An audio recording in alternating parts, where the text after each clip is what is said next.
Hi everyone and welcome back to my channel. In today's video, I want to talk about 5 Reptile products that I think that you should not use. In fact, I think they probably shouldn't even be sold because they are not good, or they're unsafe, or they don't work well, or they're just, in general, there's a better option out there. Before we get started, I ask that you please like, subscribe, hit the notification bell, and also please consider checking us out on Patreon or becoming a channel member. The link for Patreon is down below, and of course, to become a channel member, the button's right down there as well. So I appreciate your consideration, and with all that said, let's go ahead and get started. The first product that I think should not even be sold or advertised for reptiles, maybe shouldn't even be created, is the Heat Rock. The Heat Rock is probably the worst heat source you can choose for your reptile. Heat rocks are an unregulated heat source known for burning reptiles. They also don't provide good gradient or ambient temperatures. They really just, like, in addition to being dangerous, are an improper way of providing heat to a reptile or to an enclosure in general. Number 2 is calcium sand. Calcium sand is known throughout the community as being an unsafe option because it isn't even really a substrate, it's just crushed calcium carbonate. It's advertised as being safe for reptiles because it's not a sand, it is literally like calcium, and the calcium's good for reptiles. But calcium is good for reptiles in small amounts. If they're constantly consuming calcium, it's actually really harmful for them. Too much can cause digestive issues or even dehydration and impaction. In addition to causing issues with their bowels or digestion, calcium sand is dusty and can cause irritation to the eyes or the nose of the reptile. In general, there's way better options for substrate, and really is not something that I think should be sold or used. Number 3 is the Coil UVB. Now, on its own, Coil UVB isn't like horrible. Like, I wouldn't say it's on the level of danger as like calcium sand or a heat rock, but it is not worth buying because linear UVB is available, and that is a way better method of providing UVB to reptiles. One issue with Coil UVB is that they do not provide a gradient over the enclosure. So like if your reptile wants to move away from the hot spot, they are no longer going to be getting UVB because a lot of Coil UVB is sold in like a bulb that's like right next to the heat bulb. So like the Zoom Ed domes, I think they're Zoom Ed, it'll have like a light connected, and one of them's Coil UVB and one of them's a heat bulb.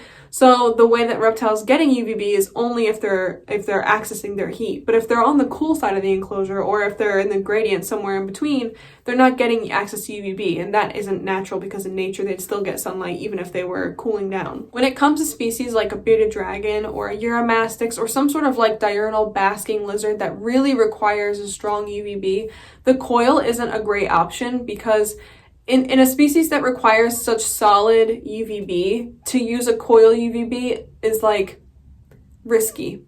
Because there's going to be times, like I said, where if the animal is thermoregulating, they're not going to get UVB, but also the output of a Coil UVB is not as good as the output of a linear UVB. I've also heard that Coil UVBs can be quite inconsistent, and they also die faster, or don't die, but the amount of UVB they offer isn't long lasting compared to like a linear one. For example, like the Arcadia linear UVBs are known to last like a solid year, whereas the Coil UVBs you have to replace more often. Number 4 is the colored bulbs. So like people will use light for their reptiles at night, and they'll use like a blue light or a red light or something like that.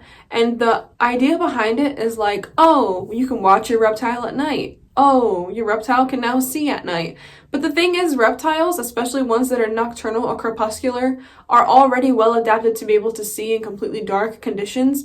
So if you're putting a light in their photo period that's supposed to be dark, then it's going to disrupt their day-night cycle, and it also can even cause vision impairment because that's too much visual stimulation for a species that is well adept at, traveling around in the darkness. So it's kind of like you're blinding them by having so much light. It's also thought that reptiles couldn't see the color red, or like the wavelengths that are put off by the colors red and blue or whatever. But in fact, they can see them, and they're even more sensitive to them because their eyes are so sensitive, especially the ones that are crepuscular and nocturnal. So it's actually really harmful to be using the red lights because it can hurt their vision.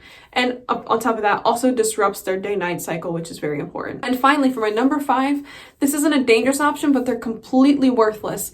It's those little like thermometer, hygrometer dials that you buy at the pet store. I hate those things so much because people will DM me and they'll be like, my enclosure is too cold, like what am I doing wrong? And that's because they have that little dial at the very top corner of their enclosure, not even close to where like their under tank heater or anything is. So they're using that to measure temperature, but they're only measuring like the air temperature of the corner of the tank.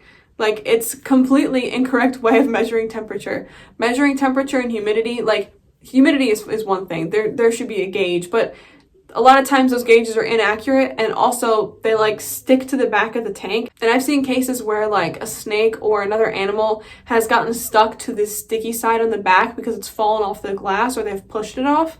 And so just one, they're not effective, and also they're used incorrectly. Two, they are potentially harmful, and three, it's a waste of money. If you're gonna need to read the temperature of your reptile's enclosure, have a digital thermometer and also have a infrared thermometer, which is a temperature gun and allows you to like pick and choose via the laser what temperature you want to read in the enclosure. So basically, the stick-on thermometer hygrometers are the bane of my existence. Like, they're so pointless. I wish they were never sold, and I wish people would just sell the right things at pet stores and I never have to deal with those things. Those are my 5 reptile products that I think are useless or unsafe and shouldn't be used. Let me know what yours are down below. Also, please like, subscribe, hit the notification bell. Make sure you check us out on Patreon and also become a channel member if you're interested. We'd really appreciate it. But with all that said, I will see you guys in the next one. Bye!